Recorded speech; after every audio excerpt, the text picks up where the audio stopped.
Alors bonjour, ici Daniel Lambert, psychologue et auteur du guide pratique L'enfant qui frappe. Dans le fond, le guide pratique L'enfant qui frappe, c'est un e-book directement disponible en téléchargement suite à votre paiement. Et l'objectif de cette vidéo, c'est dans le fond de vous décrire, de vous donner un aperçu du contenu de ce guide-là. Premièrement, ce guide-là se veut pratique, oui. Donc des exemples concrets, pas à pas, pour vous aider à mieux réagir et à faire comprendre à votre enfant, à lui apprendre, dans le fond, à mieux gérer ses crises, à mieux exprimer sa colère. C'est un guide qui se veut simple, c'est un guide qui se veut efficace. Donc, seulement ce qui est nécessaire, pas de grande théorie, pas de grands termes, simple, pratique et efficace. Donc, déjà au jour 1, la première étape, c'est de bien comprendre la colère de l'enfant. Donc, entre autres, pourquoi il vaut mieux qu'il exprime que cette colère-là, elle sorte plutôt qu'il la garde en dedans. Euh, c'est sûr, on n'aime pas nécessairement qu'il l'exprime comme il l'exprime là, mais vous allez voir déjà au jour 1 pourquoi c'est une bonne nouvelle qu'il l'exprime. Les alternatives à l'expression directe de la colère ne sont pas très réjouissantes. Alors, on ne veut pas que l'enfant garde toute cette frustration-là en dedans. On veut qu'il l'exprime. Ceci dit, on veut qu'il l'exprime de plus en plus correctement. Bon, on va voir que la colère, c'est normal, c'est une étape normale du développement de l'enfant. Mais comme je disais, on veut qu'il exprime cette colère-là correctement. Ça s'apprend. Ça se fait par étapes. On va voir ça aussi la journée 1, qui comporte, regardez, là, peut-être 7, 8 pages, 9 pages. Allez, OK? C'est très difficile. Regardez juste les adultes autour de vous, peut-être même vous-même. C'est pas toujours facile d'exprimer la frustration, notre colère correctement. Donc, il faut s'attendre à ce que l'enfant ait des rechutes, à ce que l'enfant aussi ait de la difficulté à faire ça. À la fin du chapitre, on va commencer à avoir déjà une stratégie pour être davantage écouté des enfants, les aider à grandir sainement et à mieux exprimer leur colère. Comme je vous disais, on ne veut pas toujours être en train de punir la colère. Ça montrerait à l'enfant à ne pas l'exprimer. C'est pas ça qu'on veut. Alors, jour 2, qu'est-ce qu'on a? Désolé. Qu'est-ce qu'on a ici dans le jour 2? Jour 2, dans le fond, c'est des techniques pour savoir comment agir avant les crises de façon à en éviter quelques-unes. Okay? On a besoin, nous aussi, de recharger nos batteries, donc on veut éviter quelques crises. On veut évidemment pas permettre tout à l'enfant, mais on veut donc des stratégies utiles pour réagir avant les crises.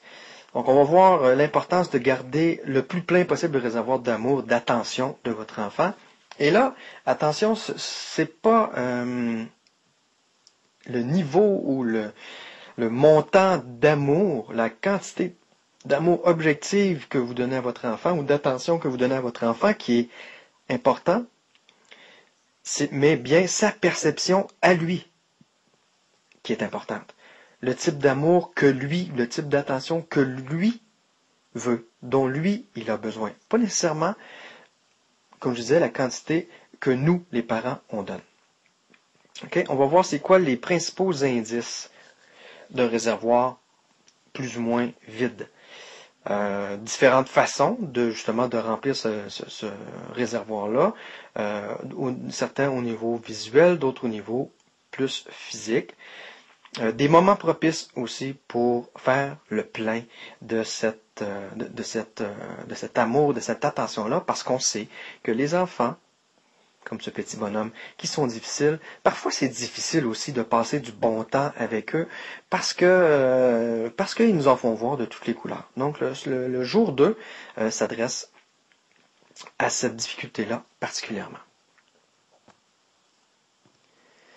Le jour 3, comme je vous disais, ceci est un guide pratique. Donc, le jour 3, on commence déjà à mettre en pratique ce qu'on a vu les 2 premiers jours. Donc, c'est une journée pratique, le jour 3. Ensuite, pour le jour 4, là, on va aider, on va donner un coup de main à notre enfant supplémentaire parce qu'on va faire en sorte de lui éviter certains déclencheurs de colère. OK? Pourquoi? Mais pour lui faire vivre des réussites. Très important. on veut pas toujours être en train de le reprendre, on veut pas toujours être en train d'être fâché après lui, et Dieu sait que ça peut être facile de faire ça. Donc, si, bon, par exemple, on aura identifié différents déclencheurs, différentes circonstances qui mènent à des crises. Okay? Par exemple, je sais pas moi, la fatigue. La fatigue. Quand il est plus fatigué, il y a plus de crises. Certains jouets ou certaines périodes de la journée sont plus propices à faire des crises, etc. Peu importe.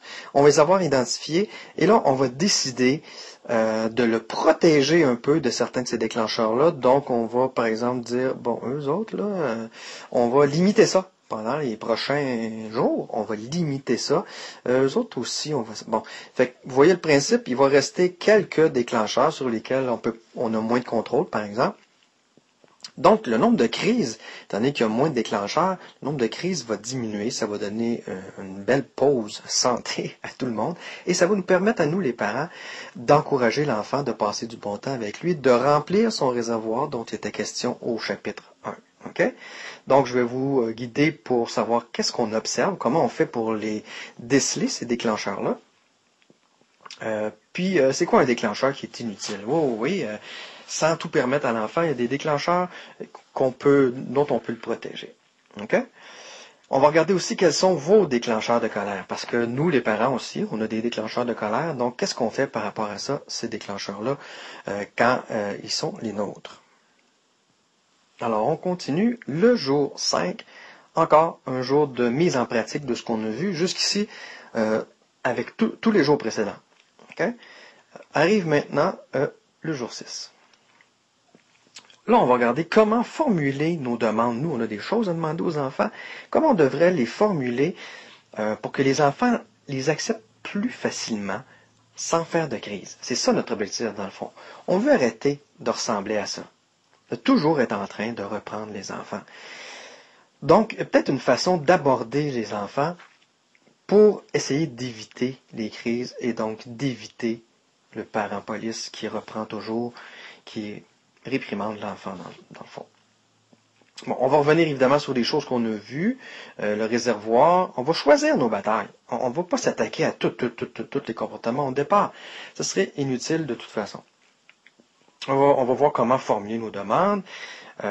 Il y a une stratégie étape par étape pour demander les choses aux enfants, de façon à augmenter nos chances qu'ils acceptent nos demandes sans faire de crise. OK? Alors ça, c'est une grosse commande pour le jour 6. Le jour 7, encore une journée de mise en pratique de tout ce qu'on a vu jusqu'ici. Donc, vous voyez à quel point la méthode, dans le fond, du guide pratique L'enfant qui frappe est une méthode graduelle, à la fois pour l'enfant, mais aussi pour le parent. Okay? Des fois, on a beaucoup de choses à changer, ça dépend de comment on est comme parent. Donc, nous aussi, il faut y aller étape par étape. Mais déjà, souvent, à cette étape-ci, jour 7, on a déjà vu des changements chez l'enfant parce que nous, on a fait des changements aussi dans notre façon d'intervenir. Par ailleurs, le guide L'enfant qui frappe ne propose pas une méthode magique. Les enfants vont continuer à nous faire des faces comme ça, donc à faire des crises. Donc, il faut avoir aussi une partie du e-book qui nous dit comment on devrait réagir aux crises. Parce qu'il va en avoir d'autres. Même au bout des 10 jours, l'enfant va avoir des rechutes. Nous allons avoir des rechutes aussi comme parents. Il y a des jours où vous allez avoir envie de tout mettre ça de côté, de ce qu'il y a dans ce guide-là, même si vous avez vu des résultats positifs, parce que vous aussi, vous avez vos vies, vous aussi, vous êtes plus fatigué, vous avez d'autres stress que vos enfants, vous avez l'emploi, etc., le conjoint, peu importe. On va avoir aussi des rechutes, nous, comme parents. Mais donc, le jour 8, comment on devrait idéalement réagir lorsque l'enfant est en crise? Il y a des choses à faire et des choses à ne pas faire. Là, ici, je vais vraiment étape par étape. J'utilise un schéma, vraiment. où vous allez voir si, si l'enfant réagit comme ça, on fait ceci. S'il réagit autrement, on fait cela. S'il a fait ci, une fois rendu ici, vous avez deux choix. Si l'enfant fait ceci, on fait cela. Si l'enfant fait... Bon, ok, genre de schéma comme ça que je vous explique pas à pas. Il faut, je vous dirais, apprendre ce schéma-là par cœur. Pour qu'on n'ait plus besoin d'y penser. Oups, il réagit comme ça, c'est ce chemin-là que je prends. Après ça, je vais ici, je vais là, etc. OK? Donc, un tableau récapitulatif des techniques qu'on a vues jusqu'ici. Parce que le jour 9, j'applique dans deux situations bien précises où souvent on a des crises, par exemple à l'épicerie et au parc. Quand il vient le temps de quitter le parc, quand il vient le temps de quitter l'épicerie et que l'enfant veut un bonbon à la caisse ou peu importe. Donc, comment on applique jusqu'ici toutes les techniques qu'on a vues jusqu'au jour 8, comment on appliquerait ça concrètement dans ces deux situations-là ici précises. Et voilà, après, dans le fond, ce qu'il nous reste à voir, c'est dans la vie de tous les jours, comment on fait pour appliquer toutes ces techniques-là à d'autres situations que la crise à l'épicerie et la crise au parc. C'est les mêmes techniques, donc il suffit d'y penser, de les mettre en application, de voir comment ils peuvent s'appliquer dans ces contextes-là, mais vous êtes déjà bien outillé seulement au bout de 9 jours, et regardez, 9 jours, on a quelque chose comme une cinquantaine de pages de lus en 9 jours, donc c'est vraiment pas beaucoup de lecture. Vous vous demandez peut-être, le jour 10, qu'est-ce qu'on fait? Bien, vous l'aurez deviné, le jour 10, on pratique. On met tout ça en application dans les diverses circonstances où l'enfant peut nous faire des crises. On a vu deux situations ici, concrètes, décortiquées. Maintenant, à nous jouer avec les autres situations. Alors voilà, c'était un aperçu du contenu du guide L'Enfant qui frappe. Je vous rappelle que L'Enfant qui frappe, c'est un e-book, donc vous ne recevez rien par la poste. C'est quelque chose qui est téléchargeable, c'est un document dans le fond PDF.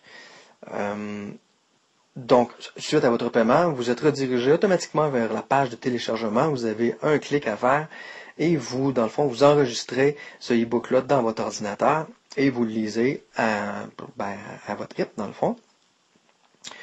Alors, j'espère que maintenant, vous en savez plus sur ce guide-là, que vous êtes prêt à investir une dizaine de jours pour retrouver une harmonie familiale chez vous, une harmonie que vous méritez bien tous, tant vos enfants que vous. Si oui, rendez-vous simplement sur le site enfant qui frappe dans un même mot.com. Donc enfantquifrappe.com. Alors voilà, ici Daniel Lambert, psychologue, espérant avoir pu vous donner un coup de main avec votre enfant qui est plus difficile. Merci, à la prochaine.